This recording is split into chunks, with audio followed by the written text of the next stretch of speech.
नमस्ते दोस्तों, मैं डॉक्टर गौरव, एक बोर्ड सर्टिफाइड इंटरवेंशन रेडियोलॉजिस्ट। कैसे मैं ब्रेस्ट की गांठों का इलाज एक छोटी सी सुई से कर सकता हूँ वैक्यूम असिस्टेड एक्सिजन टेक्नोलॉजी से, इस पे हम कई वीडियो बना चुके हैं। उन वीडियोस पे बहुत सारे क्वेश्चंस आए जो डिटेल में रिप्लाई कर पाना मुश्किल हो जाता है, तो मैंने सोचा मैं एक सेपरेट वीडियो बनाता हूँ केवल उन क्वेश्चंस पे रिप्लाई का।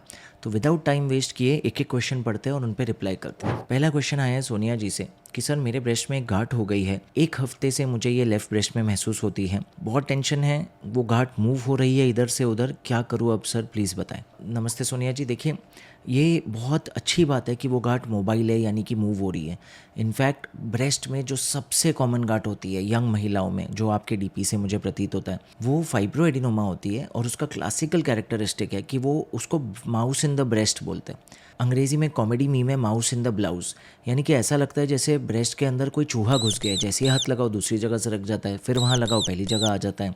तो ऐसा इसलिए होता है क्योंकि वो कैंसर नहीं है कि वो हार्ड हो या चिपका हुआ हो टिश्यू से, फेशिया से, वो बहुत ही ईजिली मूव हो जाता है क्योंकि वो फाइब्रोग्लैंडुलर टिश्यू ब्रेस्ट के ही टिश्यू में बना है।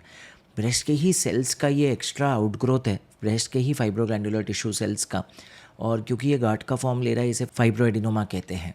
ऑफ कोर्स क्योंकि आपको गांठ है, पहली बार महसूस हुई है, मैं ये नहीं कहूँगा कि जस्ट बिकॉज वो मोबाइल है हम मान के चले वो फाइब्रोएडिनोमा है। क्योंकि आपका एज कम है, 40 से कम है, सबसे पहले एक सोनोमैमोग्राफी कराई, यानी कि सोनोग्राफी, क्योंकि एक्सरे 40 के बाद बेटर रिजल्ट देती है, सोनोग्राफी 40 के पहले बेटर रिजल्ट देती है।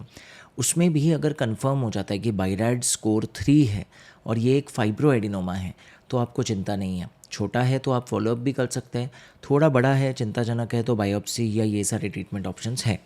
आज हम फाइब्रोएडिनोमा का इलाज एक छोटी सी सुई से कर सकते हैं वैक्यूम असिस्टेड एक्सिजन टेक्नोलॉजी से, जिसमें कोई सर्जरी, कोई ट्रीटमेंट की ज़रूरत नहीं है।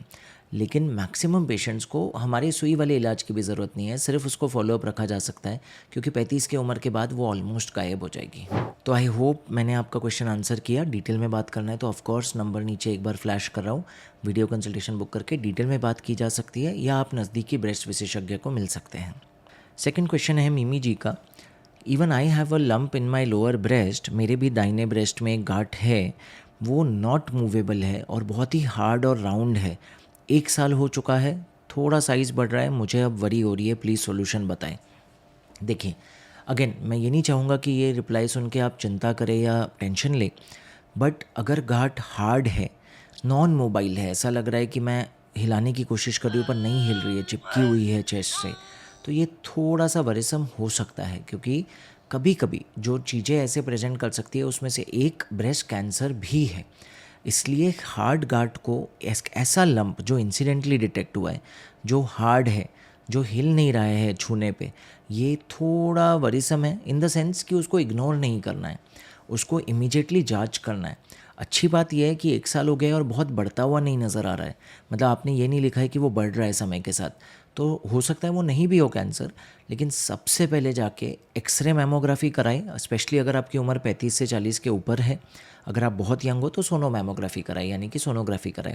रेडियोलॉजिस्ट दोनों में से जो भी जांच करेगा वो आपको फाइनल एक ओपिनियन देगा, एक बायरैड स्कोर देगा।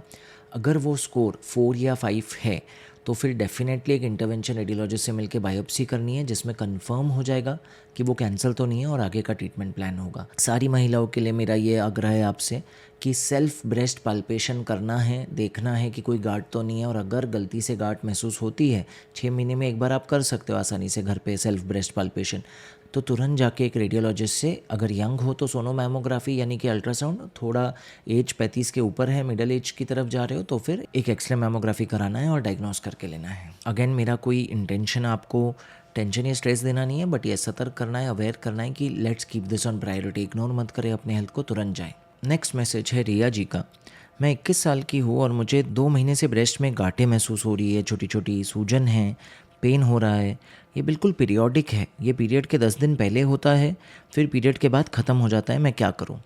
देखिए अगेन ये मैं क्लिनिकली डायग्नोसिस बता रहा हूँ, फाइनली तो थोड़ी जांचें होने के बाद फाइनल होगा, लेकिन क्लिनिकली ये क्लासिकल सिम्टम है फाइब्रोएडिनोसिस या फाइब्रोसिस्टिक डिजीज़ का। फाइब्रोएडिनोसिस एक हार्मोनल चेंज है ब्रेस्ट में, जो कभी कभी हार्मोनल इम्बैलेंस या एस्ट्रोजन प्रीडोमिनेंस की वजह से होता है, जहाँ एक फीमेल हार्मोन दूसरे से थोड़ा ज़्यादा चल रहा है, दूसरा कम चल रहा है। इस वजह से ऐसा लगता है कि ब्रेस्ट में गांठें टाइप हो रही है, लेकिन जब अल्ट्रासाउंड या एक्सरे कराई जाती है कोई गांठ मिलती नहीं है। कभी कभी मिल भी जाए तो छोटे छोटे फाइब्रोएडिनोटिक आइलैंड्स या छोटे छोटे सिस्ट मिलते हैं, जब हम इसे फाइब्रोसिस्टिक डिजीज़ बुलाते हैं। इसमें पेन बहुत क्लासिकल पीरियोडिक होता है, जैसा आपने बताया। किसी किसी को पीरियड के पहले होता है, किसी को पीरियड के बाद होता है, किसी को पीरियड के दौरान, डिपेंडिंग ऑन कौन सा हार्मोन प्रीडोमिनेंट है। इसके इलाज में 99% गायनेकोलॉजिस्ट या ब्रेस्ट स्पेशलिस्ट प्रिमरोज ऑयल नाम का एक ऑयल या उसके टैबलेट्स एक्सट्रैक्ट्स देते हैं, हर्बल एक्सट्रैक्ट्स, या फिर साथ में विटामिन ई कैप्सूल्स देते हैं। और कुछ लोगों को इन सिंपल हर्बल मेडिसिन से फ़ायदा होता है, लेकिन बहुत महिलाओं को इससे फ़ायदा नहीं होता है और बहुत परेशान रहती है कि क्या किया जाए। देखो, अगर जांचें हो चुकी है, डायग्नोज हो चुका है कि फाइब्रोएडिनोसिस या फाइब्रोसिस्टिक डिजीज़ है, ऑफ कोर्स वो प्रिमरोज ऑयल विटामिन ई लेके देखिए, पर साथ में हार्मोनल बैलेंस आपको ठीक करना पड़ेगा मूल रूप से, तभी फ़ायदा देगा। आप ऑफ कोर्स होम्योपैथी आयुर्वेद का हेल्प ले सकते हैं, नेचुरोपैथी का हेल्प ले सकते हैं, लेकिन मेरा मानना है अगर आप थोड़ा सा डाइट लाइफस्टाइल को जगह पे ले आएंगे तो मैक्सिमम केसेस में हार्मोनल बैलेंस ठीक होगा। आपको processed food, oily foods, fried foods, refined oil और गेहूँ, ग्लूटेन थोड़ा कम करना पड़ेगा। ओवरऑल कार्बोहाइड्रेट्स कम करना पड़ेगा। High fibre high protein diet का सेवन करें एंड एक्सरसाइज, स्ट्रेंथ ट्रेनिंग और कार्डियो दोनों अपने शेड्यूल में ऐड करें। इससे मैक्सिमम लोगों का देखा गया है हार्मोनल इम्बैलेंस काफ़ी हद तक ठीक होता है। हमने पीसीओडी तक के पेशेंट्स को इससे बेटर होते हुए देखा है, तो ये तो सिर्फ फाइब्रोएडिनोसिस है। साथ में इंटरमीडिएट फास्टिंग ऑफ कोर्स बहुत हेल्प करेगा। मैं एक चैनल फॉलो करता हूँ, इवन दो मैं एक एलोपैथी स्पेशलिस्ट हूँ, सात्विक मूवमेंट, जहाँ पे मुझे वो नेचुरोपैथी प्रिंसिपल्स बहुत ही ज़्यादा पसंद है और मैंने खुद देखा है लोगों की लाइफ में उससे बदल होते हुए, स्पेशली हार्मोनल इम्बैलेंसेस में, तो वो भी आप ट्राई कर सकते हैं। नेक्स्ट क्वेश्चन है निहारिका जी का, जहाँ वो बोल रहे हैं कि सर मेरा एक प्रश्न है, क्या ट्रीटमेंट ज़रूरी है ब्रेस्ट की गांठ का? बिना ट्रीटमेंट के क्या ये सही नहीं हो सकता? प्लीज़ रिप्लाई दीजिए।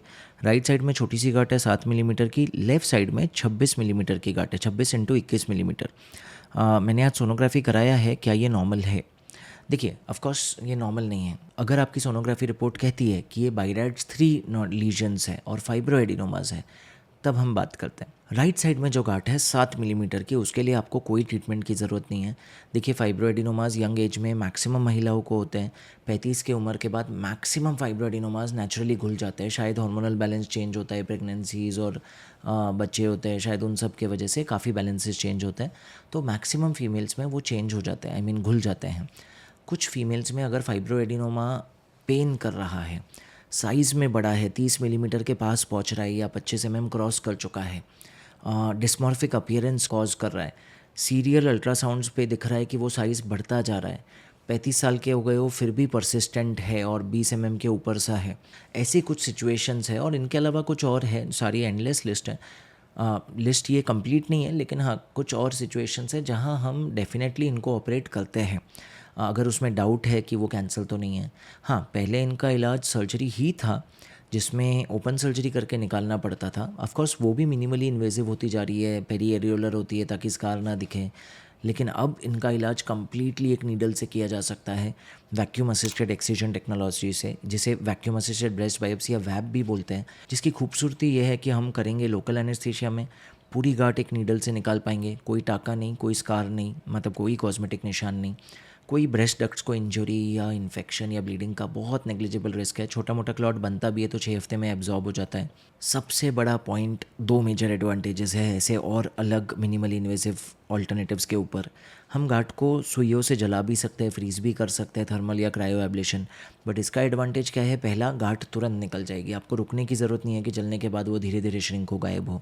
सेकेंड, हम पूरी गांठ को टेस्टिंग के लिए भेजेंगे लैब में, हिस्टोपैथोलॉजी के लिए, जिससे हमें रिजल्ट पता चल जाएगा कि ये गांठ किस चीज़ की है, क्या ये फाइब्रोएडिनोमा ही है सच में, या गॉड फॉरबिड कुछ गंभीर है, कुछ कैंसर टाइप है या प्री कैंसरस है जिसका टाइम पे इलाज किया जा सकता है। तो ये सारे एडवांटेजेस की वजह से आज वैक्यूम असिस्टेड एक्सिजन बहुत अच्छा टेक्नोलॉजी है। आपकी गांठ क्योंकि 26 मिलीमीटर की है, मैं रिकमेंड करूंगा या तो आप वैक्यूम असिस्टेड एक्सिजन करा लीजिए या फिर एक और सीरियल अल्ट्रासाउंड मॉनिटरिंग रखिए। लकीली वो बाइरेट्स 3 होगा, यानी कि आप उसे मॉनिटर कर सकते हो, वरिसम ना हो तो फिर आप 3 महीने 6 महीने में दोबारा अल्ट्रासाउंड करके देख लीजिए, बढ़ तो नहीं रहा है।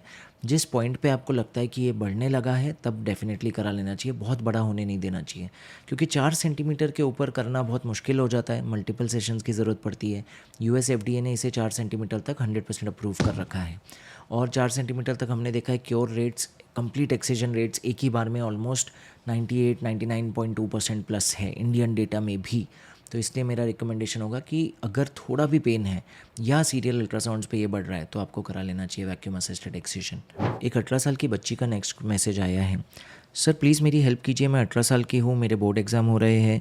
कुछ ही दिनों पहले मुझे फाइब्रोएडिनोमा के बारे में पता चला। 8 दिनों में ही इसका साइज़ काफ़ी बढ़ गया है, पर छूने पे दर्द हो रहा है, क्या करूँ, डॉक्टर के पास जाने में डर लगता है। देखो सबसे पहला चीज़ यंग बच्चों के लिए, चाहे वो मेल वेरिकोसिल लड़के हो या फिर महिलाएं हो जिन्हें ब्रेस्ट में थायराइड में गांठ महसूस होती है, प्लीज़ अपने माता पिता से शेयर करने में और डॉक्टर के पास जाने में मत डरिए। हम डरावने लगते ज़रूर है डॉक्टर्स, लेकिन ऐसा हम कुछ नहीं करते पेशेंट्स को, सिर्फ एग्जामिन करेंगे शुरुआत में। कोई आपके आते ही सुई लेके बैठा नहीं है कि ये आएगी तो मैं इसे ऑपरेशन कर दूंगा। जाने में ओपिनियन लेने में कोई हर्ज नहीं है। तो फर्स्ट पॉइंट। सेकंड, आपको पता चला है कि आपको फाइब्रोएडिनोमा है, ये एग्ज़ाम पीरियड में 8 ही दिन में, वो भी बोर्ड एग्ज़ाम में, वो बढ़ गया है।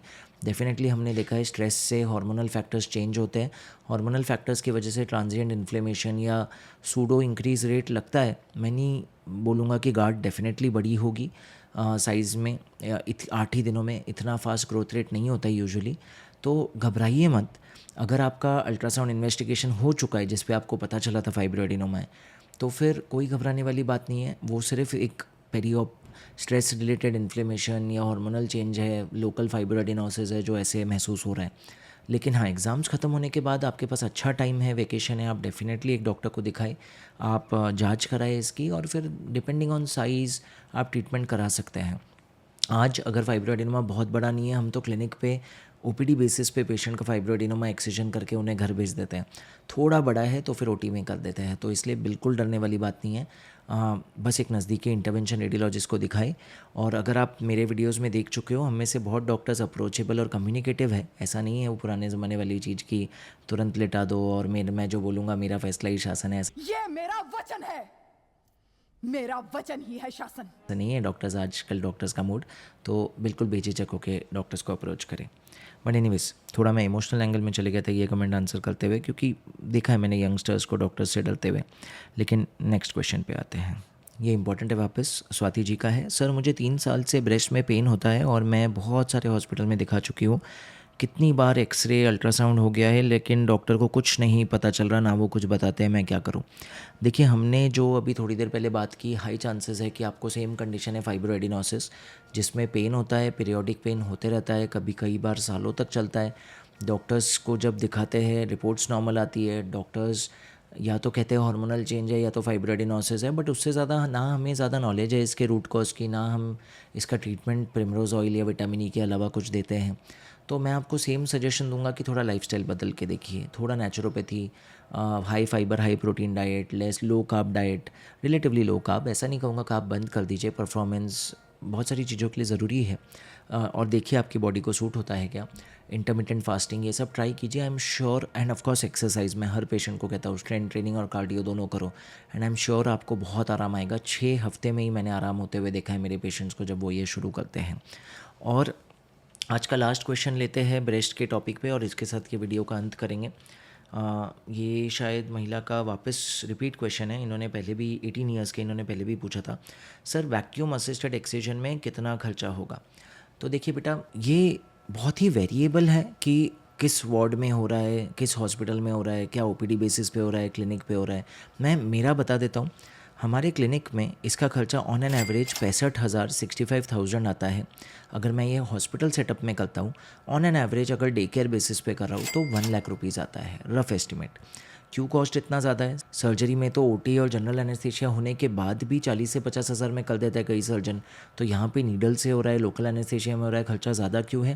क्योंकि इसमें औजार का बहुत सारा खर्चा है। जो एंटेना, स्पेशल एंटेना यूज़ होता है वैक्यूम असिस्टेड एक्सिजन का, जो बहुत कम कंपनीज़ बनाती हैं, उसी का खर्चा या MRP 28,000 है।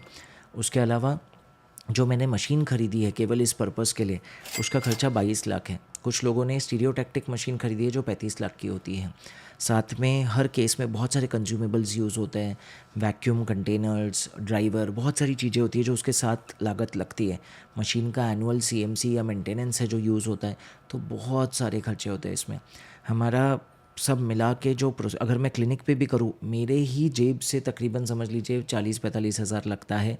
उसके ऊपर फिर वो खर्चा जाता है क्लिनिक में, जिसमें 2 स्टाफ इन्वॉल्व होते हैं मेरे साथ, और भी ऑफ कोर्स क्लिनिक के खर्चे हैं। बट एनीवेज पॉइंट ये है कि 65,000 तक आता है ओपीडी बेसिस पे, अगर क्लिनिक पे हो पाए, छोटी गांठ है तो। पर अगर गांठ बड़ी है, मल्टीपल है, हमें अंदाज़ा है कि नहीं इसमें टाइम लगेगा, स्टेरिलिटी बेटर चाहिए, of course better drugs, anaesthetics की ज़रूरत है अगर ज़रूरत पड़ी, तो हम ये हमेशा हॉस्पिटल में ओटी सेटअप में करते हैं, जिसमें एवरेज खर्चा 1 लाख रुपीज़ 1 लाख रुपए तक जाता है। ऑफ कोर्स क्योंकि हॉस्पिटल में एडमिट कर रहे हैं तो हॉस्पिटल के ओटी का खर्चा और कई सारे खर्चे जुड़ जाते हैं। बेड का खर्चा, फार्मेसी एमआरपी पे मिलते हैं जो बेसिक पेन किलर्स और बाकी ड्रग्स है, सो खर्चे डेफिनेटली बढ़ जाते हैं। यही चीज़ अगर आप किसी और प्रीमियम हॉस्पिटल में, डीलक्स वार्ड में, स्वीट रूम में करोगे तो शायद खर्चा 2 लाख, 3 लाख, 4 लाख तक भी जाए। सो वो आपका चॉइस है। अगर आपके पास एक प्रीमियम मेडिक्लेम है, आप लीलावती में स्वीट रूम में करना चाहते हो तो खर्चा बढ़ेगा डेफिनेटली। लेकिन नॉर्मली अगर कोई पेशेंट उतना अफोर्डिंग नहीं है, मेडिक्लेम भी उतना प्रीमियम नहीं है, तो हम 65,000 से 1 लाख में कर सकते हैं।